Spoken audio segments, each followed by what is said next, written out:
Hello everyone, आप सभी को आज के इस सामाजिक विज्ञान विषय के पाठ्य योजना में बहुत बहुत स्वागत है। आज के इस पाठ्य योजना में हम देखेंगे सामाजिक विज्ञान विषय की पाठ्य योजना और वो विषय है इतिहास। तो चलिए दोस्तों शुरू करते हैं आज का पाठ्य योजना। तो सबसे ऊपर आप देख सकते हैं सामाजिक विज्ञान विषय की पाठ्य योजना संख्या 48 लिखी हुई है। यहाँ पर आपको पाठ्य योजना संख्या लिखनी होती है। जितनी भी संख्या आपके पाठ्य योजना की होगी उसके बाद विद्यालय का नाम मेंशन करेंगे। आप जिस विद्यालय में पढ़ाने के लिए जाएंगे उस विद्यालय का नाम यहाँ पर मेंशन करेंगे। उसके बाद छात्राध्यापक अथवा छात्राध्यापिका का नाम लिखेंगे। यदि आप पुरुष हैं तो छात्राध्यापक का नाम लिखेंगे और यदि आप महिला हैं तो छात्राध्यापिका का नाम लिखेंगे, ठीक है। उसके बाद कालांश मेंशन करेंगे। कालांश यानी कि पीरियड, आप जिस भी पीरियड में पढ़ाने के लिए जाएंगे उस पीरियड के यहाँ पर मेंशन करेंगे। उसके बाद है कक्षा है 9, विषय है सामाजिक विज्ञान, प्रकरण है तो आज का प्रकरण है यूरोप में समाजवाद एवं रूसी क्रांति। उसके बाद है अवधि या 45 मिनट, किसी विद्यालय में 35 मिनट या 40 मिनट भी होता है, तो आप अपने विद्यालय के हिसाब से देख लीजिएगा। उसके बाद दिनांक मेंशन करेंगे, ठीक है। यहाँ पर दिनांक इसलिए लिखा जाता है क्योंकि जो भी आपका एग्जामिनर फाइल चेक करता है तो उन्हें पता चलता है कि आप किस विषय को किस दिन पढ़ाने के लिए गए थे। तो फ्रेंड्स, ऐसे बहुत सारे वीडियो पाने के लिए आप इस चैनल को सब्सक्राइब कर लीजिए और आप किसी विषय का लेसन प्लान चाहते हैं तो कमेंट बॉक्स में कमेंट करके बता सकते हैं। और इस विषय के अलावा यदि आपको किसी दूसरे विषय की भी लेसन प्लान चाहिए हो तो आप इस चैनल के प्लेलिस्ट में जाकर देख सकते हैं। तो चलिए आगे बढ़ते हैं। उसके बाद आता है सामान्य उद्देश्य। सामान्य उद्देश्य विषय संबंधित होता है, तो यहाँ पर आप सामाजिक विज्ञान विषय को ध्यान में रख कर लिखेंगे। सामान्य उद्देश्य में विषय और विषय को पढ़ाने से बच्चों में किन किन चीज़ों का विकास होगा वो सब इसमें लिखना होता है। इसमें मिनिमम आप 4 से 5 पॉइंट लिख सकते हैं या मैक्सिमम 8 से 10 पॉइंट लिखा जा सकता है। तो देखिए, पहला पॉइंट में लिखेंगे छात्रों को सामाजिक विज्ञान विषय का ज्ञान प्रदान करना। दूसरा पॉइंट में लिखेंगे छात्रों की बौद्धिक एवं तार्किक शक्ति का विकास करना। और तीसरा पॉइंट में लिखेंगे छात्रों की सामाजिक विज्ञान विषय के प्रति रुचि उत्पन्न करना। और चौथा पॉइंट में लिखेंगे छात्रों में इतिहास जानने की जिज्ञासा का विकास करना, ठीक है। उसके बाद आता है विशिष्ट उद्देश्य। विशिष्ट उद्देश्य कुछ ऐसे उद्देश्य जो कि टॉपिक से रिलेटेड उद्देश्य होता है, यानी कि छात्राध्यापक के द्वारा छात्रों को पढ़ाने के बाद छात्रों में क्या क्या बिहेवियर में चेंज आएंगे और उनमें किन किन चीज़ों का विकास होगा वो हमारे विशिष्ट उद्देश्य के अंदर इंक्लूड होते हैं, ठीक है। इसमें मिनिमम आप 3 पॉइंट लिख सकते हैं या मैक्सिमम 4 से 5 पॉइंट लिखा जा सकता है। तो देखिए, पहला पॉइंट में लिखेंगे छात्र यूरोप में समाजवाद की विचारधारा को समझ सकेंगे। दूसरा पॉइंट में लिखेंगे छात्र यूरोप में समाजवाद का उदय के बारे जानने में सक्षम होंगे। और तीसरा पॉइंट में लिखेंगे छात्र रूसी क्रांति के बारे में जानने में सक्षम होंगे। उसके बाद लिखेंगे शिक्षण विधि। शिक्षण विधि यानी कि टीचिंग मेथड। इसमें शिक्षक कौन कौन सा शिक्षण विधि प्रयोग कर पढ़ा रहे हैं वो यहाँ पर मेंशन करना होता है। तो देखिए, व्याख्यान विधि, प्रश्नोत्तर विधि और समस्या समाधान विधि इत्यादि, ठीक है। उसके बाद लिखेंगे शिक्षण सामग्री। इसमें आप शिक्षण सहायक सामग्री भी लिख सकते हैं। इनमें और सभी सामग्री आते हैं जो शिक्षक पूरे कक्षा यानी पूरे 45 मिनट पढ़ाने के दौरान प्रयोग करता है, जैसे कि देखिए चौक, डस्टर, श्यामपट्ट, संकेतक इत्यादि, ठीक है। उसके बाद लिखेंगे पूर्व ज्ञान। इसमें क्या लिखा हुआ है देखिए, छात्र छात्रा फ्रांस की क्रांति, यूरोप में समाजवाद की सामान्य जानकारी रखते हैं, ठीक है। उसके बाद आता है प्रस्तावना। प्रस्तावना प्रश्न किसी पाठ्य योजना का इम्पोर्टेंट हेडिंग कहा जाता है क्योंकि प्रस्तावना प्रश्न बनाने में सबसे ज़्यादा दिक्कतें आती है। तो प्रस्तावना प्रश्न का फॉर्मेट कैसे होता है देखते हैं। तो देखिए, प्रस्तावना प्रश्न का फॉर्मेट 3 कॉलमों से बनता है। पहला कॉलम में लिखेंगे क्रम संख्या, दूसरा कॉलम में लिखेंगे छात्राध्यापक क्रियाकलाप अथवा छात्राध्यापिका क्रियाकलाप, ठीक है। और तीसरा कॉलम में लिखेंगे छात्र छात्रा क्रियाकलाप, ठीक है। इसमें मिनिमम आप 3 प्रश्न पूछकर प्रकरण निकाल सकते हैं या मैक्सिमम 5 से 6 प्रश्न पूछकर प्रकरण निकाल सकते हैं, ठीक है। इसमें सभी प्रश्न के क्रम में क्रमबद्धता होनी चाहिए, यानी कि छात्राध्यापक के प्रश्न करने पर जो छात्र छात्रा उत्तर देंगे उसी उत्तर से छात्राध्यापक पुनः एक प्रश्न करेंगे, ठीक है। तो देखिए, यहाँ पर आपको और अच्छे से समझ में आएगा। क्रम संख्या में मान लिखेंगे। छात्राध्यापक पहला प्रश्न करते हैं विश्व के महाद्वीपों के नाम बताइए। तो छात्र छात्रा क्या उत्तर देंगे? छात्र छात्रा उत्तर देते हैं एशिया, अफ्रीका, यूरोप, उत्तरी अमेरिका, दक्षिणी अमेरिका, अंटार्कटिका और ऑस्ट्रेलिया, ठीक है। उसके बाद छात्र अध्यापक दूसरा प्रश्न करते हैं यूरोप महाद्वीप में फ्रांस की क्रांति के बाद किसका उदय हुआ? तो छात्र छात्रा क्या उत्तर देते हैं? उत्तर देते हैं राष्ट्रवाद और समाजवाद। ठीक है। उसके बाद छात्र अध्यापक तीसरा प्रश्न करते हैं, यूरोप में समाजवाद के बाद यूरोप के किस देश में क्रांति हुई? तो छात्र छात्रा क्या उत्तर देते हैं? उत्तर देते हैं रूस की क्रांति। ठीक है। उसके बाद छात्र अध्यापक चौथा प्रश्न करते हैं, यूरोप में समाजवाद और रूसी क्रांति के बारे में बताइए। तो छात्र छात्रा क्या उत्तर देते हैं? छात्र छात्रा कोई उत्तर दे नहीं पाते हैं और मौन रहते हैं, या फिर जो भी उत्तर देते हैं वो अस्पष्ट उत्तर होता है, यानी कि ये क्या हो जाएगा? समस्यात्मक प्रश्न हो जाएगा। ठीक है। इसका उत्तर छात्र नहीं दे पाएंगे तो कक्षा शिक्षक यानी आपका कर्तव्य है कि आप उस चीज़ को अच्छे से समझाएं बच्चों को। उसके बाद उद्देश्य कथन में लिखेंगे, बच्चों आज हम लोग इतिहास के यूरोप में समाजवाद और रूसी क्रांति पाठ के बारे में विस्तृत अध्ययन करेंगे। ठीक है। उसके बाद आता है प्रस्तुतिकरण। प्रस्तुतिकरण पाठ को हमें सबसे अच्छा बनाना होता है कि जितना भी कंटेंट होता है टॉपिक का वो सब प्रस्तुतिकरण पाठ में रखते हैं। ठीक है। तो देखिए प्रस्तुतिकरण का फॉर्मेट कैसे होता है।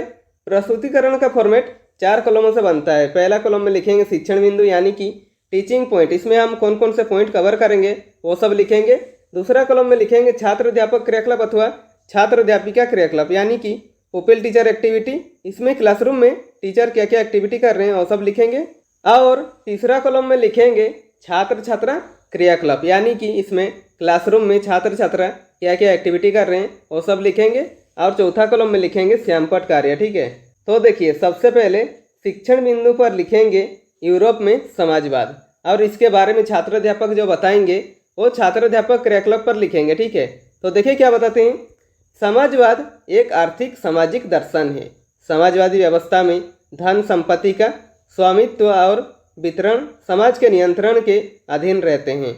आर्थिक सामाजिक और वैचारिक प्रत्यय के तौर पर समाजवाद निजी संपत्ति पर आधारित अधिकारों का विरोध करता है। ठीक है। यूरोप में समाज के पुनर्गठन की संभवतः सबसे दूरगामी दृष्टि प्रदान करने वाली विचारधारा समाजवाद ही थी।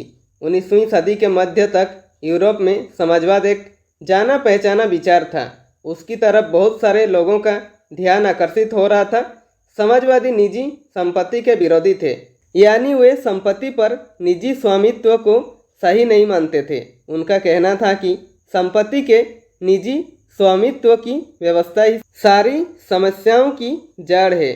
उनका मानना था कि वे चाहते थे कि प्रत्येक सदस्य के किए गए काम के हिसाब से बराबर हिस्सेदारी मिले। 1870 का दशक आते आते समाजवादी विचार पूरे यूरोप में फैल चुके थे। समाजवादियों ने द्वितीय इंटरनेशनल के नाम से एक अंतर्राष्ट्रीय संस्था भी बना ली थी। इंग्लैंड और जर्मनी के मजदूरों ने अपनी जीवन और कार्य स्थिति में सुधार लाने के लिए संगठन बनाना शुरू कर दिया था। काम के घंटों में कमी तथा मताधिकार के लिए आवाज़ उठाना शुरू कर दिया। 1905 तक ब्रिटेन के समाजवादियों और ट्रेड यूनियन आंदोलनकारियों ने लेबर पार्टी के नाम से अपनी एक अलग पार्टी बना ली थी। फ्रांस में भी सोशलिस्ट पार्टी के नाम से ऐसी एक पार्टी का गठन किया गया। और छात्र छात्रा क्रियाकलाप पर लिखेंगे, छात्र छात्रा ध्यानपूर्वक सुनेंगे तथा समझेंगे। और श्यामपट कार्य पर छात्र अध्यापक जो पढ़ा रहे हैं उसे शॉर्ट में लिख दीजिएगा, ताकि जो बच्चे ध्यान से सुनने रहे उन्हें भी अच्छे से समझ में आ जाए। तो हेडिंग देंगे यूरोप में समाजवाद। पहला पॉइंट में लिखेंगे यूरोप में समाज के पुनर्गठन की संभवतः सबसे दूरगामी दृष्टि प्रदान करने वाली विचारधारा समाजवादी ही थी। दूसरा पॉइंट में लिखेंगे समाजवादी निजी संपत्ति के विरोधी थे, यानी वे संपत्ति पर निजी स्वामित्व को सही नहीं मानते थे। तीसरा पॉइंट में लिखेंगे उनका कहना था कि संपत्ति के निजी स्वामित्व की व्यवस्था ही सारी समस्याओं की जड़ है। उसके बाद आता है बोधात्मक प्रश्न। इसमें छात्र अध्यापक बच्चों जो पढ़ा रहे हैं बच्चों कितनी अच्छी तरीके से समझ में आ रहा है ये जानने के लिए बीच बीच में एक या दो प्रश्न करते हैं। तो देखिए पहला प्रश्न करते हैं, यूरोप के अतिवादी किसके विरोधी थे? तो छात्र छात्रा क्या उत्तर देते हैं? उत्तर देते हैं निजी संपत्ति के। ठीक है। उसके बाद छात्र अध्यापक दूसरा प्रश्न करते हैं, समाजवादी सभी बुराइयों की जड़ किसे मानते थे? तो छात्र छात्रा क्या उत्तर देते हैं? उत्तर देते हैं निजी संपत्ति को। ठीक है। उसके बाद आता है विकासात्मक प्रश्न। इसमें छात्र अध्यापक बच्चों को इसके आगे जो पढ़ाएंगे बच्चों को इसके बारे में जानकारी है या नहीं है ये जानने के लिए एक या दो प्रश्न करते हैं, ठीक है। तो देखिए पहला प्रश्न करते हैं, यूरोप में फ्रांसीसी क्रांति के बाद किस देश की क्रांति का महत्वपूर्ण योगदान समाजवाद में था? तो छात्र छात्रा क्या उत्तर देते हैं? उत्तर देते हैं रूस की क्रांति का, ठीक है। उसके बाद छात्र अध्यापक दूसरा प्रश्न करते हैं, रूस की क्रांति के बारे में आप क्या जानते हो? तो छात्र छात्रा क्या उत्तर देते हैं? छात्र छात्रा कोई उत्तर दे नहीं पाते हैं और मौन रहते हैं, या जो भी उत्तर देते हैं वो अस्पष्ट उत्तर होता है। इसका उत्तर छात्र नहीं दे पाएंगे तो कक्षा शिक्षक यानी आपका कर्तव्य है कि आप उस चीज़ को अच्छे से समझाएं बच्चों को। उसके बाद शिक्षण बिंदु पर लिखेंगे रूसी क्रांति, और इसके बारे में छात्र अध्यापक जो बताएंगे वो छात्र अध्यापक क्रियाकलाप पर लिखेंगे, ठीक है। तो देखिए क्या बताते हैं, यूरोप के सबसे पिछड़े औद्योगिक देशों में से एक रूस में यह समीकरण उलट गया। 1917 की अक्टूबर क्रांति के जरिए रूस की सत्ता पर समाजवादियों ने कब्जा कर लिया। फरवरी 1917 में राजशाही के पतन और अक्टूबर की घटनाओं को ही अक्टूबर क्रांति कहा जाता है, ठीक है। 1914 में रूस और उसके पूरे साम्राज्य पर जार निकोलस द्वितीय का शासन था।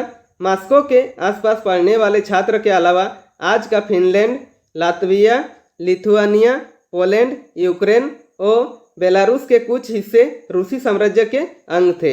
यह साम्राज्य प्रशांत महासागर तक फैला हुआ था और आज के मध्य एशियाई राज्यों के साथ साथ जॉर्जिया, आर्मेनिया और अजरबैजान भी इसी साम्राज्य के अंतर्गत आते थे। 20वीं सदी की शुरुआत में रूस की लगभग 85% जनता खेती पर निर्भर थी। कारखाने उद्योगपतियों की निजी संपत्ति थी, जहां काम की दशाएं बेहद खराब थी। रूस में एक निरंकुश राजशाही था। 1904 ईस्वी में जरूरी चीज़ों की कीमतें तेजी से बढ़ने लगी। मजदूर संगठन भी बनने लगे जो मजदूरों की स्थिति में सुधार की मांग करने लगे। 1914 ईस्वी में प्रथम विश्व युद्ध शुरू हो गया जो 1918 तक चला। महान बल्शेविक नेता लेनिन अप्रैल 1917 में रूस लौटे। उन्होंने 3 मांगें की जिन्हें अप्रैल थीसिस कहा गया।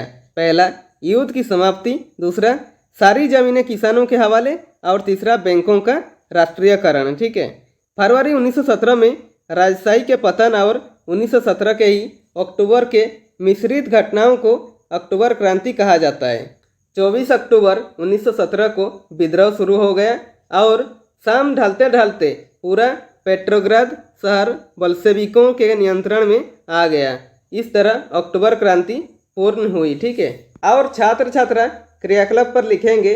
छात्र छात्रा ध्यानपूर्वक सुनेंगे तथा समझेंगे और श्यामपट कार्य पर छात्र अध्यापक जो पढ़ा रहे हैं उसे शॉर्ट में लिख दीजिएगा ताकि जो बच्चे ध्यान से सुन ले रहे हैं उन्हें भी अच्छे से समझ में आ जाए। तो हेडिंग देंगे रूसी क्रांति। पहला पॉइंट में लिखेंगे 1917 की अक्टूबर क्रांति के जरिए रूस की सत्ता पर समाजवादियों ने कब्जा कर लिया। दूसरा पॉइंट लिखेंगे फरवरी 1917 में राजशाही के पतन और 1917 के ही अक्टूबर के मिश्रित घटनाओं को अक्टूबर क्रांति कहा जाता है, ठीक है। और तीसरा पॉइंट में लिखेंगे 24 अक्टूबर 1917 को विद्रोह शुरू हो गया और शाम ढलते ढलते पूरा पेट्रोग्राद शहर बोल्शेविकों के नियंत्रण में आ गया, ठीक है। उसके बाद आता है बोधात्मक प्रश्न। इसमें छात्र अध्यापक बच्चों जो पढ़ा रहे हैं बच्चों को कितनी समझ में आ रहा है ये जानने के लिए बीच बीच में एक या दो प्रश्न करते हैं। तो देखिए पहला प्रश्न करते हैं, रूस में अक्टूबर 1917 की क्रांति के लिए कौन सी तारीख तय की गई थी? तो छात्र छात्रा क्या उत्तर देते हैं? उत्तर देते हैं 24 अक्टूबर, ठीक है। उसके बाद छात्र अध्यापक दूसरा प्रश्न करते हैं, कब रूस की सत्ता पर समाजवादियों ने कब्जा कर लिया? तो छात्र छात्रा क्या उत्तर देते हैं? उत्तर देते हैं अक्टूबर 1917 में, ठीक है। यहाँ पर हमारा प्रस्तुतिकरण समाप्त होता है। इसके आगे यदि आप बढ़ाना चाहते हैं तो बढ़ा सकते हैं, उसके बाद प्रस्तुतिकरण को समाप्त करेंगे, ठीक है। उसके बाद आता है पुनरावृत्ति। पुनरावृत्ति छात्र केंद्रित होता है। इसमें छात्रों के लिए प्रश्न पूछा जाता है ताकि छात्रों का ध्यान न भटके। इसमें मिनिमम आप 1 या 2 प्रश्न करेंगे या मैक्सिमम 3 से 4 प्रश्न कर सकते हैं। तो देखिए पहला प्रश्न करेंगे, जार निकोलस द्वितीय किस देश का शासक था? दूसरा प्रश्न करते हैं, द्वितीय इंटरनेशनल का संबंध किससे था? उसके बाद आता है मूल्यांकन। मूल्यांकन शिक्षक केंद्रित होता है, यानी कि शिक्षक अपना तथा छात्रों का भी साथ में मूल्यांकन करते हैं कि जो उन्होंने 45 मिनट का क्लास लिया बच्चों को बच्चों को कितनी अच्छी तरीके से समझ में आया ये जानने के लिए इसमें मिनिमम आप 1 या 2 प्रश्न करेंगे या मैक्सिमम 3 से 4 प्रश्न कर सकते हैं। तो देखिए, पहला प्रश्न करेंगे, रूसी बोल्शेविक पार्टी का नेता कौन था। दूसरा प्रश्न करेंगे, रूसी आबादी के बड़े हिस्से की आजीविका के मुख्य स्रोत का नाम बताइए। उसके बाद आता है गृह कार्य। गृह कार्य पे ऐसे प्रश्न बनाइए कि बच्चों को घर पे जाकर वो चैप्टर रिवाइज करने का मौका मिले और आप उन्हें अच्छे से चेक भी कर सके। इसमें भी मिनिमम 1 या 2 प्रश्न करेंगे या मैक्सिमम 3 से 4 प्रश्न कर सकते हैं।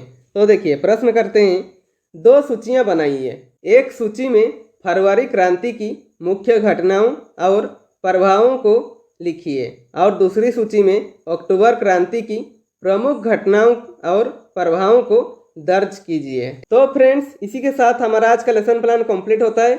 यदि वीडियो पसंद आए तो लाइक कीजिए और ऐसे ही बेहतर वीडियो पाने के लिए आप इस चैनल को सब्सक्राइब कर लीजिए और बेल आइकन को दबा दीजिए ताकि मेरे सारे वीडियो आप तक पहुंचती रहेगी। और हो सके कैसे लगी वीडियो कमेंट बॉक्स में कमेंट करके ही बता सकते हैं।